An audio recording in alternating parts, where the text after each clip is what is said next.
This chapter is over who guides you. You don't need to get specific with it. Specific, whatever the word is, specific with it. But some people have more comfort if they get names, actual directions of who's who, what's what. And there's millions, trillions, billions of them. Because I have a team member that I have, and they have a team behind them as well. So that's why it's so much. Like, it can be angels, it can be animals, it can be what you believe God is, the universe. It can be stellar beings, multidimensional beings. It can be pieces of light, plants, different plants. I don't know if I call them my team, but some people say guides, some people say spirits. They're spiritual team, spiritual guides. You have guardians. You have so many different types of energy that work with you in this lifetime.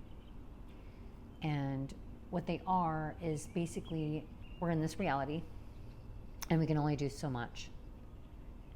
And they work in another reality and dimensions in the spiritual realm. And they do the work there. Or like a lot of times when I channel or become energy, I call upon them and conduct them through me. So by getting to know who they are is respecting them. And like, you can give them names or not at all. I don't have names for a lot of mine. It's senses, it's colors, it's feels. Some of them I just know. You know, like that friend that you just know. That's what they are. Although, when I first started doing this was really hard for me, and I lost patience with it. And I soon found out it was because I was trying to put it in a box. And they're not meant to be put in the box. This is energy. This is bigger than what you think you are. It's vast, it's huge.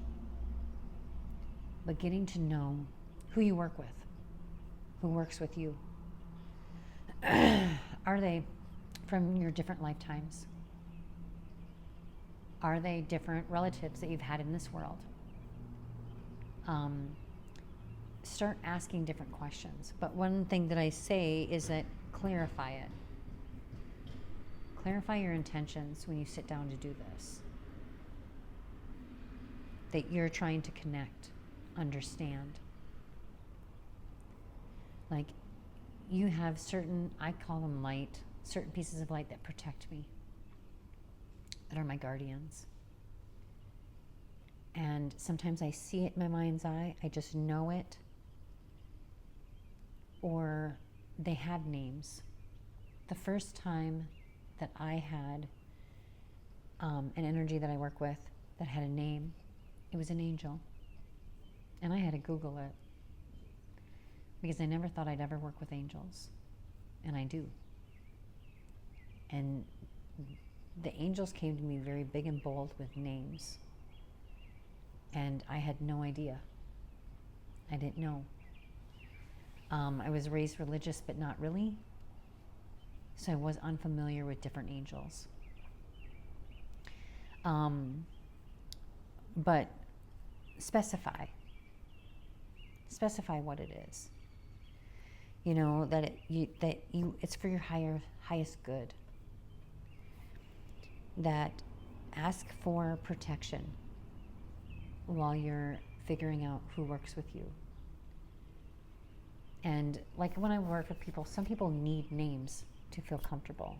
Some people need some type of placement. And that's okay. And it's also okay not to have placement. Because really what it comes down to is, who are you and what are you? And what is your soul, your essence, your higher self more comfortable with? Me, I just get a knowing. And You don't just sit down and try to figure out all of them, but you figure out them as they come to you, as they bring their wisdom to you, as they start working with you. And it's amazing. And like, do they come in color, a shape, a form, hot, cold, an object? They can come in so many different ways. I have one team member that comes and it's a distinctful cold feeling on my cheek. And one cool thing is when that team member comes forward, they bring their team with. And then I feel little cold pieces everywhere. And that's part of one piece of my team. And by getting to know them or understand them, you're respecting who's working with you.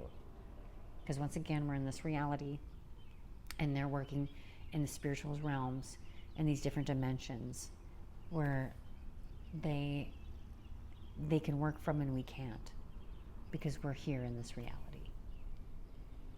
And even if you don't think that you're special, you have guides, you have a team. We all have a purpose here. But it's discovering, unraveling, opening up who you are. And this is part of the journey. And if this is hard for you, then you can start bringing in your imagination as well. Because at first you bring in your imagination, like you can even write about it. And as you start writing about it, it can come in through the pages. Lay down in your bed and relax and see how the sensations are. There's even some guides, team members, beings that have a sense of smell that just come, like once I smell something, I'm like, oh, I know who that is.